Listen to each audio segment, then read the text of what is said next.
देश के हर कोने से प्रभु श्री राम की नगरी अयोध्या धाम के लिए लोग डंडी यात्रा करके जब निकलते हैं तो आप सोचिए कितनी बड़ी बात है। आपको पूरी कहानी हम बताएंगे, जहां एक तरफ लोग जो है देश के हर कोने से प्रभु श्री राम की नगरी अयोध्या पहुंचने के लिए कोई साइकिल यात्रा कर रहा है तो कोई पैदल यात्रा कर रहा है, तो लेकिन वहीं आपको बताए एक ऐसे भक्त हैं जिन्होंने डंडी यात्रा प्रारंभिक तकरीबन 3 महीना पहले किया था और आज भी कुशीनगर क्षेत्र तक पहुंचा है। तकरीबन अभी 2.5 महीने के आसपास अभी प्रभु श्री राम की नगरी अयोध्या पहुंचने में लगेगा और जब पहुंचेगा तो उसकी भव्यता के बारे में आप कल्पना कर सकते हैं कि प्रभु श्री राम की नगरी जब अयोध्या दंडवत करते हुए डंडी यात्रा करने के पश्चात जब पहुंचेंगे तो योगी आदित्यनाथ कितने खुश होंगे, प्रभु श्री राम कितने खुश होंगे, प्रधानमंत्री क्या उनको अवार्ड से भी सम्मानित करेंगे। पूरी कहानी आपको बताएंगे। सबसे पहले मेरा नाम राहुल कुमार है, आप टॉप रिपब्लिक चैनल देखना शुरू कर चुके हुए हैं। अहिल्या स्थान बिहार के वो एक ऐसा स्थान जो मधुबनी जिला में पड़ता है, अहिल्या स्थान। अहिल्या स्थान की पूरी कहानी भी आपको हम बताएंगे, लेकिन वहां से एक ऐसे महंत पति पत्नी के साथ डंडी यात्रा करते हुए प्रभु श्री राम के नगरी अयोध्या पहुंचने के लिए पूरी तरह बेकरार है। 3 महीना पहले ये यात्रा निकला, अभी कुशीनगर क्षेत्र में पहुंचा है। सबसे पहले आपको बता दें 24 अक्टूबर 2023 को यह यात्रा निकला, अभी कुशीनगर क्षेत्र में पहुंचा है। ये यात्रा की प्रारंभ अहिल्या स्थान बिहार की मधुबनी जिला, जिसे पेंटिंग का भी जिला कहा जाता है, उस अहिल्या स्थान, उस जिले से अहिल्या स्थान पड़ता है। अहियारी गांव का नाम पड़ता है। उस अहिल्या स्थान के बारे में आपको हम पूरी कहानी बताएंगे। कहा जाता है कि त्रेता युग में जब प्रभु श्री राम मिथिला की धरती पे पहुंचे थे तो अहिल्या स्थान पहुंचे थे। वहां जब उनकी नजर एक ऐसे आश्रम पे पड़ा जहां पे कोई ब्रह्मर्षि, कोई ऐसे ऋषि मुनि उनको दिखाई नहीं दिया। विश्वामित्र और लक्ष्मण भी साथ में थे। विश्वामित्र से जब प्रभु श्री राम पूछते हैं कि ये कैसा आश्रम है जहां पे कोई ऋषि मुनि दिखाई नहीं देते हैं, तो विश्वामित्र कहते हैं एक महर्षि गौतम यहाँ एक तपस्या करते थे और उनके साथ अहिल्या भी तपस्या करती थी।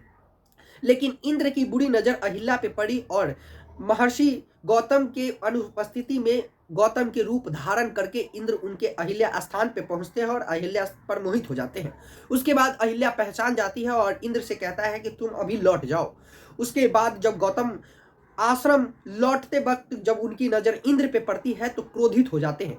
अपने भेष में देखकर गौतम ऋषि क्रोधित हो जाते हैं और इंद्र को श्राप दे बैठते हैं। उसके बाद अहिल्या को भी श्राप देते हैं, कुछ जाने बूझे बगैर उनको श्राप दे बैठते हैं और कहते हैं कि तुम हजारों हजार वर्ष कठपुतली की तरफ पत्थरों में प्रवेश कर जाओगी या बिना हवा पानी खाए पिए तुम रहोगी।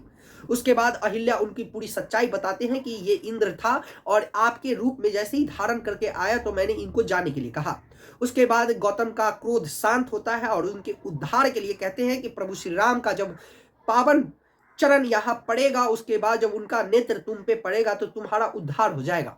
उसी प्रकार जब विश्वामित्र और लक्ष्मण के साथ प्रभु श्री राम अहिल्या स्थान पहुंचते हैं तो उनकी नेत्र जब अहिल्या पे पड़ती है तो वो अपने रूप में फिर से आ जाती है। लेकिन आप एक बात और समझिए, जहां पूरे देश में साधु संत जो है, पुजारी जो है, पुरुष होते हैं, तो वहीं अहिल्या स्थान की महिला पंडित होती है। जी हाँ, महिला पंडित होती है और वहां की पूजा अर्चना महिला पंडित करती है। उसी महिला पंडित में अवंतिका मिश्रा, जो किशोरी जी के नाम से अहिल्या स्थान महिला पंडित पुजारी है, वो भी साथ में डंडी यात्रा में है। वहीं उनके पति कामेश्वर मिश्रा, जो राम जी के भक्त और राम जी के सेवक कहे जाते हैं, वो भी इस यात्रा में है। आप समझिए उनके साथ एक भांजा भी है जो इस डंडी यात्रा में है। आप समझिए 3 महीना पहले 24/10/2023 को जब यात्रा आरंभ हुआ था तो मिथिला के प्राचीन धार्मिक स्थल अहिल्या स्थान से जानकी मंदिर, सीता जन्मभूमि, पुनौरा धाम होते हुए अयोध्या डंडी यात्रा की प्रारंभ हुई थी और ये अयोध्या धाम तक जाएगी। आप समझिए कि आप कल्पना कर सकते हैं जब वहां पहुंचेंगे तो प्रभु श्री राम कितने खुश होंगे और कितनी भव्यता के साथ। आज के समय में कोई पैदल पहुंचता है तो कोई साइकिल से पहुंचता है तो उसकी लाइमलाइट इतनी ज्यादा हो रही है। तो जब अयोध्या धाम पैदल डंडी यात्रा करके पहुंचने वाले जो ऐसे दो महंत जो पति पत्नी है, वो जब वहां पहुंचेंगे तो प्रभु श्री राम की नगरी में कितनी उत्साह की बात होगी। प्रधानमंत्री नरेंद्र मोदी कितने खुश होंगे। और आप लोगों को अगर ये वीडियो पसंद आया है तो शेयर जरूर कीजिएगा। पूरी कहानी मैंने बताने की कोशिश की। वहीं कामेश्वर जी के बारे में बताया तो जब हम लोग सीता माता के मंदिर से सीता माता के जन्मभूमि पुनौरा धाम से 11,000 की संख्या में सनेश भार लेके जब निकले थे तो रास्ते में हमें कुशीनगर में मिले थे और वहां उनका जो उत्साह था, उनका ऊर्जा था, बड़े ही उत्साहित थे। उन्होंने बहुत सारे ऐसे पेड़ पौधे दिए। उन्होंने कहा कि आप लोग अयोध्या जा रहे हैं, इस पेड़ पौधे को वहां स्थापित कर दीजिएगा और मेरा वहां प्रणाम करिएगा, और जब मैं तकरीबन 2.5 महीने के बाद पहुंचूंगा तो मैं बड़ा खुश हूँगा। तो लोगों ने उनके आस्था को माना और उनके जो दिए हुए पेड़ को भी अयोध्या में लगाया। वहीं उनकी जो अभी बात बताए थे, तो अभी कुशीनगर क्षेत्र में उनकी यात्रा पहुंची। अब आगे आने वाले समय में उनसे जुड़ी हुई कोई भी और अपडेट आती है तो हम आप तक जरूर पहुंचाएंगे। बाकी उनके लिए एक लाइक शेयर जरूर कीजिएगा, क्योंकि उनकी आस्था का विषय है। ये वीडियो हर वो हिंदुओं तक पहुंचाइए जो प्रभु श्री राम के आस्था के लिए इतने उत्साहित है। ये यात्रा दुर्गा पूजा के 10वीं के दिन निकला था, दशहरा के दिन निकला था, दुर्गा पूजा के भसान के दिन निकला था, और ये यात्रा अभी कुशीनगर क्षेत्र में पहुंचा है। बाकी आप लोगों का वीडियो देखने के लिए बहुत बहुत धन्यवाद। जय हिंद।